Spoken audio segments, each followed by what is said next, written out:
বিসমিল্লাহির রহমানির রহিম। আমি কি মানসিক অসুস্থ হয়ে পড়ছি?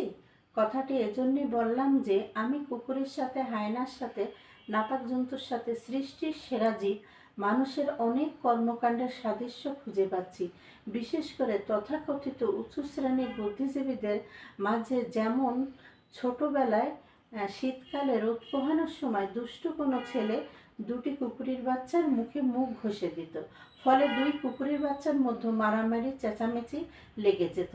সেরকমই কোনো দুষ্টু উপস্থাপক বা উপস্থাপিকা দুইজন তথাকথিত সম্মানিত টকশো বক্তাকে মুখোমুখি পরস্পরের বিরুদ্ধে দাঁড় করিয়ে দেয়, আর তারা শুরু করে চেঁচামেচি, মাঝে মাঝে মারামারিতেও লিপ্ত হয়। কিন্তু উঁচু শ্রেণীর নিকৃষ্ট মনের মানুষ হায়নার মতো সমস্ত সরকারি টেন্ডার টেনে হিঁচড়ে নিজের উদর পূর্তির চেষ্টায় নিমগ্ন। কিছু সম্মানিত পেশার অধিকারী এবং কিছু রাজনীতিবিদ তাদের অন্যায্য দাবি দাওয়া একগুঁয়ে জন্তুর মতো আদায়ে সদা ব্যস্ত। সাধারণ জনতা নিয়ে তাদের বক্তব্য অন্তঃসার শূন্য। তাদের চরিত্রের জন্য এই উক্তিটি সঠিক, মধু তিষ্ঠতি জিহাগ্রে হৃদয়েতু হলাহলাম। বাংলায় অনুবাদ করলে এরকম দাঁড়ায়, মুখে মিষ্ট ভাষা, অন্তরে তীব্র বিষ।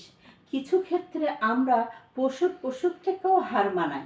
যেমন সঞ্চয়ের ক্ষেত্রে কিছু মানুষ সম্পদের পাহাড় বানায়, না পাহাড় নয়, পর্বত বানায়, যা আকাশচুম্বী। নৃশংসতার ক্ষেত্রে আমাদের কাছে সমস্ত প্রাণী জগৎ শিশুতুল্য। আমাদের ব্যক্তিগত চরিত্রের ব্যাপারে আর নাই বললাম। আমি আপনাদের কাছে, সমস্ত মানব জাতির কাছে প্রশ্ন রাখি, আল্লাহ রাব্বুল আলামিন আমাদের প্রতি দেওয়া সম্মান, সৃষ্টির সেরা জীব মানুষ, এই কথাটি বাস্তবে রূপ দেওয়ার সময় আসেনি। মানুষ সাবধান হও। সূরা ইয়াসিনের 12 নং আয়াতে উল্লেখ আছে, বিসমিল্লাহির রহমানির রহিম, ইন্না নুহইল মাউতা ওয়া নাকতুবু মা কাদ্দামু ওয়া আসরাহুম ওয়া কুল্লা শাইইন আহসাইনাহু ফি ইমামিম মুবিন। বাংলায় অর্থ দাঁড়ায়, আমি জীবিত করি মৃতকে আর লিখে রাখি তাদের কৃতকর্ম ও রেখে যাওয়া কর্মগুলি। সমস্ত বস্তুই আমি উজ্জ্বল কিতাবে লিপিবদ্ধ করে রেখেছি। বিচার দিবসের সম্মুখীন আমরা সকলেই হব, সেজন্য প্রস্তুতি নিন এবং আখিরাতকে ভয় করুন। আমরা যেন বিচার দিবসের দিন আমাদের হিসাবকে যেন সহজ করতে পারি। আমিন।